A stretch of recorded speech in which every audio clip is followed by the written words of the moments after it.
kita dilarang untuk berdoa kepada arwah. Betul. Tetapi di ayat di 2 Timotius 1 ayat 18 di mana Paulus berdoa untuk Onesiforus, Bapak. Mohon pencerahan Bapak tentang ayat ini. 2 Timotius 1 ayat 18 yang di dalamnya ada Paulus berdoa untuk Onesiforus, Bapak. Mohon pencerahan. 2 Timotius berapa, Kak? 2 Timotius 1 ayat 18. Oh, kok tidak ada ya ayatnya? 16 kali maksud Anda.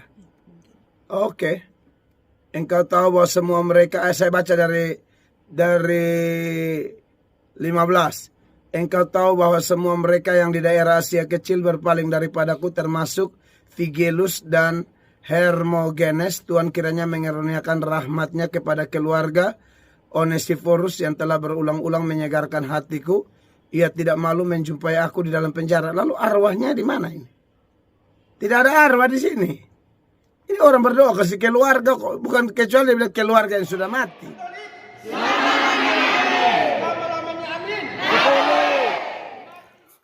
Onesiforus, arwahnya di mana? Ini berdoa kepada keluarganya yang masih hidup, bukan orang mati. Logika Katolik menjawab. Katolik, selama-lamanya amin, selama-lamanya amin, Katolik. Terlepas dari keyakinan Bapak Pendeta Mel Atok percaya atau tidak percaya tentang berdoa untuk arwah, saya mencoba mengklarifikasi pernyataan Bapak Pendeta bahwa tidak ada ayat yang menyatakan berdoa untuk orang mati dalam 2 Timotius bab 1 ayat 16. Arwahnya di mana? Saya akan tunjukkan arwahnya di mana. Onesiforus adalah murid Santo Paulus. Dalam 2 Timotius bab 1 ayat 16 dikisahkan oleh Paulus bahwa Onesiforus yang mengunjunginya ketika Paulus berada di penjara. Tuhan kiranya mengaruniakan rahmat-Nya kepada keluarga Onesiforus yang telah berulang-ulang menyegarkan hatiku. Ia tidak malu menjumpai aku di dalam penjara. 2 Timotius bab 1 ayat 16. Ayat 16 ini Paulus memohon kepada Tuhan, kiranya Tuhan mengaruniakan rahmat-Nya kepada keluarga Onesiforus.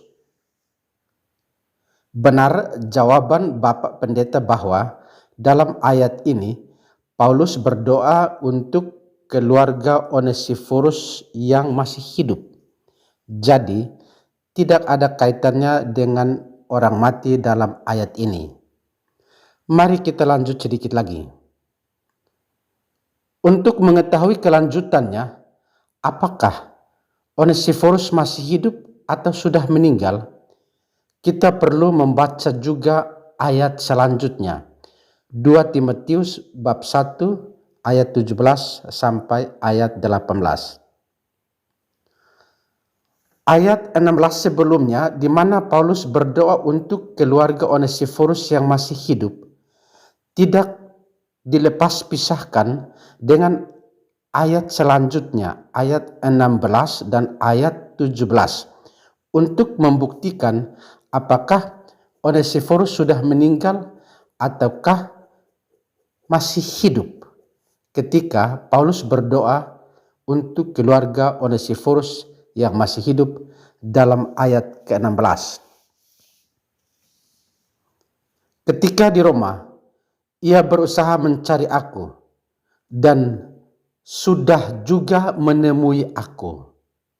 Sudah juga menemui aku. Artinya past tense, sudah selesai, sudah terjadi. Kiranya Tuhan menunjukkan rahmat-Nya. Nya di sini besar, artinya rahmat Tuhan. Kepadanya, artinya nya di sini kecil, kepada Onesiforus. Pada harinya, nya di sini sekali lagi besar, huruf besar, maka pada hari Tuhan. Jadi kira-kira saya bisa membacanya seperti ini. Kiranya Tuhan menunjukkan rahmat Tuhan kepada Onesiforus pada hari Tuhan. Betapa banyak pelayanan yang ia lakukan di Efesus, engkau lebih mengetahuinya. Dalam ayat 17 dan 18 ini, kita dapat melihat bahwa Onesiforus sudah meninggal.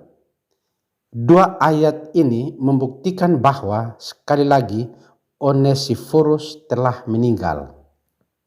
Saya ulangi lagi. Kiranya Tuhan menunjukkan rahmat Tuhan kepada Onesiforus pada hari Tuhan. Supaya kita tahu bahwa Onesiforus ini masih hidup atau sudah meninggal, kita dapat melihat kapan hari Tuhan yang dimaksudkan dalam ayat ini. Kiranya Tuhan menunjukkan rahmat Tuhan kepada Onesiforus pada hari Tuhan. Sekali lagi, kita dapat melihat kapan itu hari Tuhan. Atau dapat saya merumuskan pertanyaannya seperti ini. Kapan seseorang menerima anugerah rahmat pada hari Tuhan itu? Apakah ketika dia masih hidup ataukah ketika ia sudah meninggal baru menerima rahmat Tuhan itu? Paulus menjelaskan hari Tuhan dalam suratnya yang kedua kepada jemaat di Korintus bab 5 ayat 10.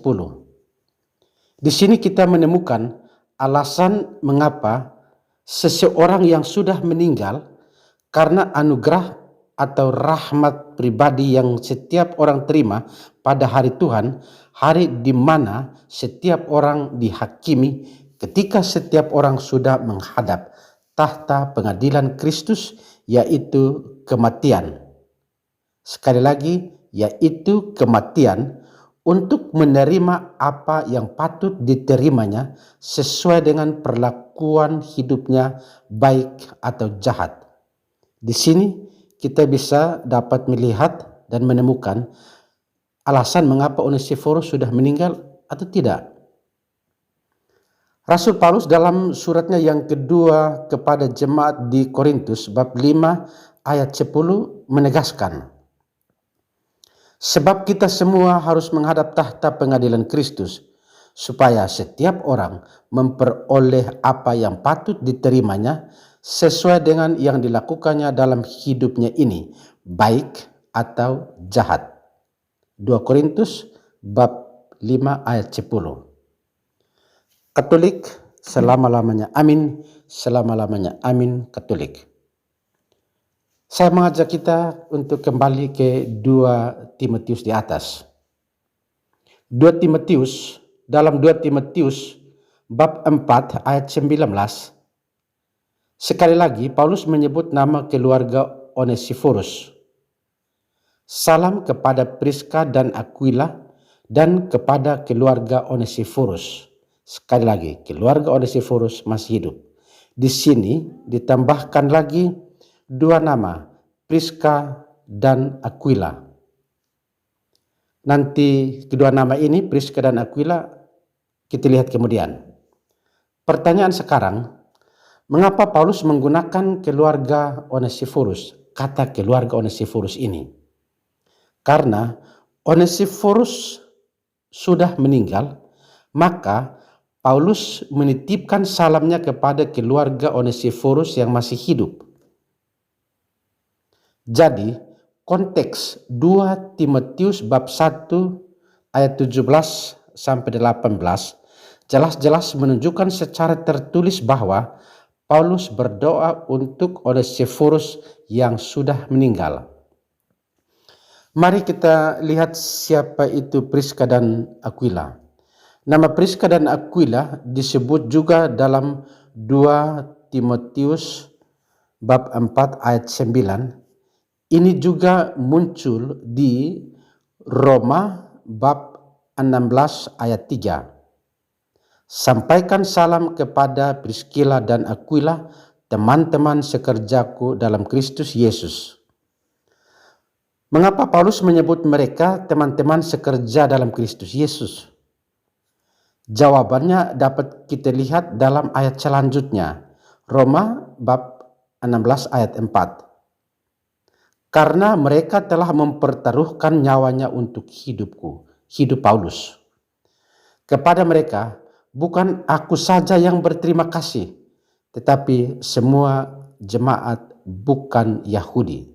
Jadi di sini, Paulus sendiri dan juga jemaat yang bukan Yahudi berterima kasih kepada mereka. Jelas dalam ayat ini juga Paulus berterima kasih atau berdoa untuk Priscilla dan Aquila yang telah meninggal. Mereka telah mempertaruhkan nyawa mereka. Artinya mereka sudah meninggal. Nyawa mereka sudah selesai. Mereka telah mempertaruhkan nyawa mereka. Dan karena itu Paulus berterima kasih, Paulus berdoa untuk mereka berdua yang sudah meninggal. Ini logikanya jelas, logikanya Katolik. Dan pasti kita juga bertanya, mengapa Paulus berterima kasih? Mengapa Paulus berdoa untuk Priscilla dan Aquila yang sudah meninggal itu? Karena Paulus pernah tinggal bersama Priscilla dan Aquila, pasangan suami istri ini di Korintus. Jadi Priscilla dan Aquila ini sebenarnya mereka suami istri tinggal di Korintus. Nanti bisa dibaca dalam Kisah Para Rasul bab 18 ayat 18. Setelah pengajaran Paulus di Korintus, Priscilla dan Aquila membawanya ke rumah mereka, membawa Paulus ke rumah mereka.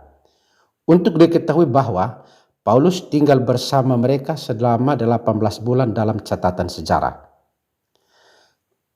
Mari kita lihat kisah mereka ini dalam Kisah Para Rasul bab 18 ayat 26. Ia, yang adalah Paulus, mulai mengajar dengan berani di rumah ibadat.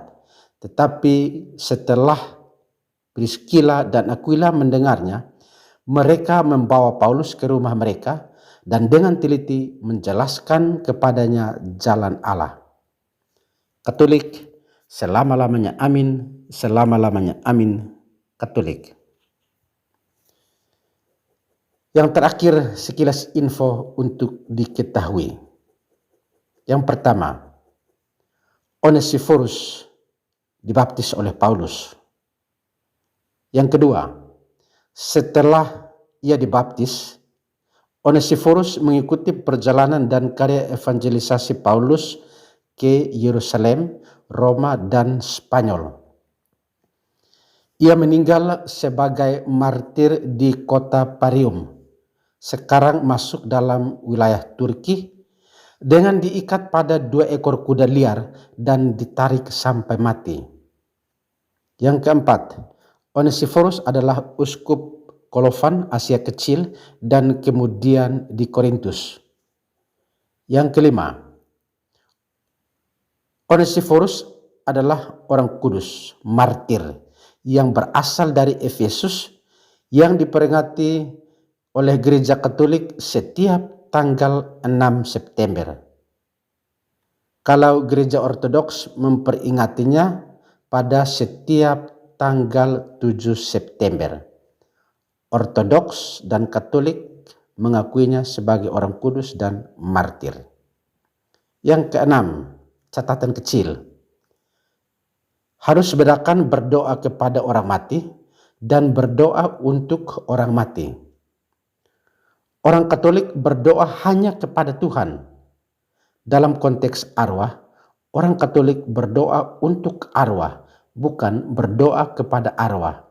Dua kata ini, kepada dan untuk, harus dibedakan secara jelas karena maknanya akan berbeda. Saya cukup yakin bahwa orang Katolik pasti sudah tahu apa itu berdoa kepada dan apa itu berdoa untuk. Yang ketujuh, bagi orang-orang Katolik, jangan hanya mengambil satu ayat sebagai kebenaran firman. Sekali lagi, jangan hanya mengambil satu ayat sebagai kebenaran firman yang final, tanpa melihat ayat-ayat komprehensif lainnya. Jangan hanya menjadikan satu ayat sebagai kesimpulan final, karena hanya akan menambah kesesatan interpretasi. Dan yang terakhir, yang ke-8, bagi kaum awam Katolik dan para apologet Katolik, anjuran praktis saya, kalau bisa dalam menafsir kitab suci, jangan hanya memakai Alkitab berbahasa Indonesia. Karena dalam bahasa Indonesia, kita sulit membedakan waktu lampau, waktu sekarang, waktu yang akan datang, bahkan waktu lampau yang masih terjadi, masih punya hubungan dengan waktu sekarang. Ini agak sulit dijelaskan dalam bahasa Indonesia. Karena itu minimal membandingkannya dengan salah satu bahasa asing. Bahasa asing apa saja?